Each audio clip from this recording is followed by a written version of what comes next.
एक बार की बात है, महात्मा बुद्ध उपदेश दे रहे थे।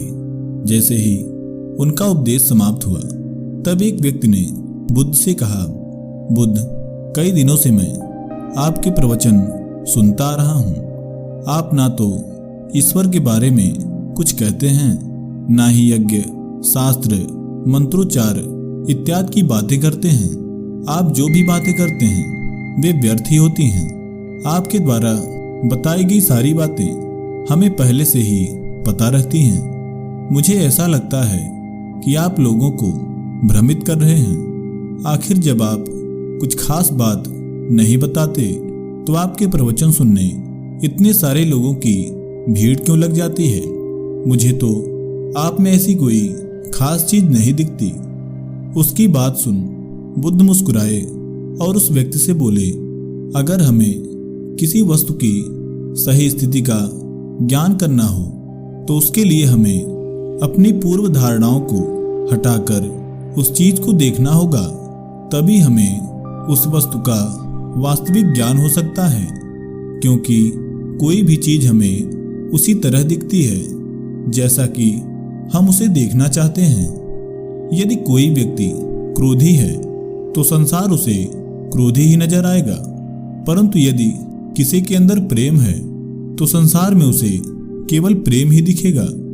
यदि हमें ऐसा लगता है कि कोई व्यक्ति बुरा है तो हमें उसकी अच्छाइयां नहीं, उसमें केवल बुराइयां ही दिखेंगी।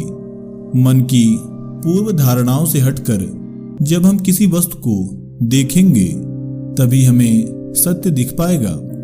व्यक्ति ने बुद्ध की बात सुनी तो वह पूरी तरह से शांत हो गया।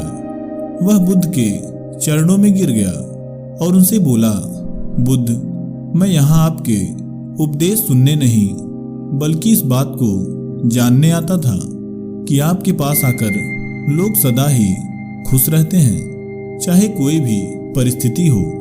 तो आखिर आप उन्हें ऐसा कौन सा मंत्र दे देते हैं? हे बुद्ध, आपके शिष्यों में ही मेरा एक मित्र भी है।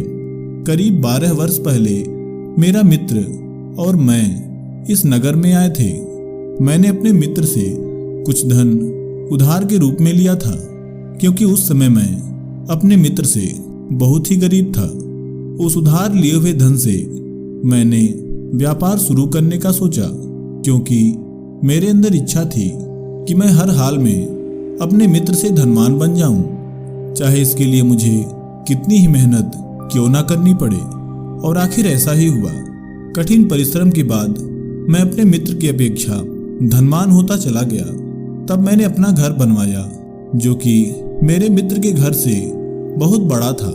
और इसके बाद मैंने अपने मित्र के रथ से बड़ा ही एक रथ लिया, क्योंकि मैं उसे यह दिखाना चाहता था कि मैं उससे बड़ा और काबिल व्यापारी हूँ। जब मैं अपने बड़े रथ पर सवार होकर अपने मित्र के घर जाता तो ऐसा देखकर उसके मन में मेरे प्रति बड़ी ईर्ष्या रहती।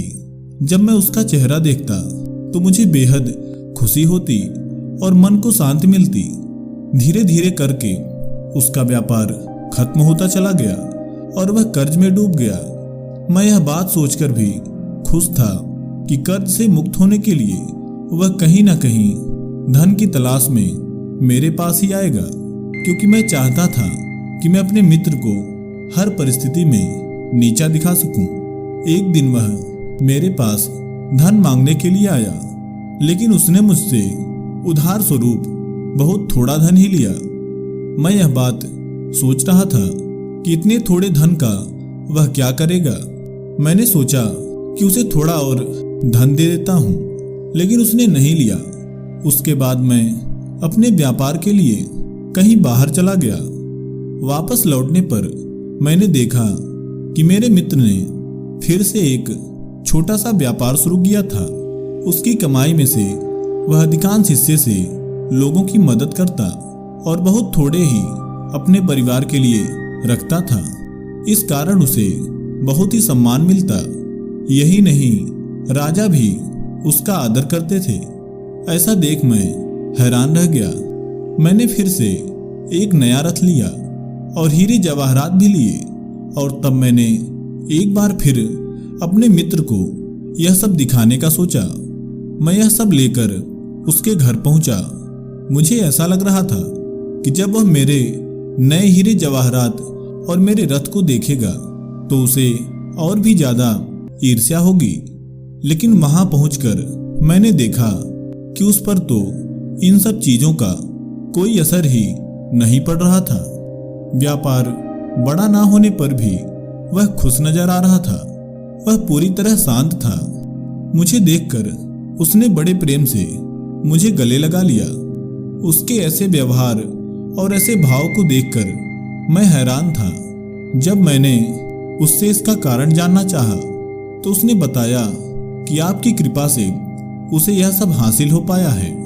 मुझे लगा आपने उसे कोई मंत्र दिया होगा जिससे कि वह ऐसा कर पाया है, और इसीलिए मैं आपके पास आता रहता था ताकि मैं भी वह मंत्र जान सकूं।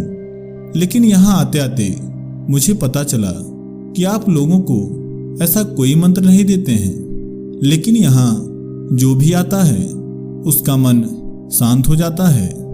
आपके पास आकर आपके प्रवचन सुनकर लोग कुछ न कुछ जरूर पाते हैं। जब मुझे लगा कि केवल मुझे ही कुछ लाभ नहीं हो रहा है तो ऐसा देख मेरे मन में अशांति बढ़ने लगी और मुझे धीरे धीरे क्रोध आने लगा, जिसके कारण मैंने आपको भला बुरा और अपशब्द कह डाला। हे बुद्ध, इसके लिए मुझे क्षमा करें। उसकी सारी बातें सुन लेने के बाद बुद्ध ने कहा, यदि कोई अपनी गलतियों को देखने की क्षमता रखता है तो निश्चित ही यदि वह चाहे तो अपनी गलतियों को सुधार सकता है, और गलतियां सुधार कर वह शांत के मार्ग पर आगे बढ़ जाता है। ऐसा ही तुम्हारे साथ भी हुआ है। तुमने अपनी गलतियों को देख लिया है क्योंकि तुम्हारे अंदर यह क्षमता है, इसलिए तुम भी अपनी गलतियों को सुधार कर निश्चय ही शांत के मार्ग पर आगे बढ़ पाओगे। सभी बुरे कर्म मन के कारण उत्पन्न होते हैं। मन के परिवर्तित हो जाने पर किसी अनैतिक कार्य का विचार मन में आ ही नहीं सकता। यदि व्यक्ति का मन पवित्र हो और तब वह कोई कार्य करे तो परछाई की तरह ही खुशी कभी उसका साथ नहीं छोड़ती। तो मित्रों, उम्मीद करते हैं आपने इस कहानी से कुछ न कुछ जरूर सीखा होगा। ऐसे ही ज्ञानवर्धक वीडियोज के लिए चैनल को सब्सक्राइब जरूर करें। आपका बहुत बहुत धन्यवाद।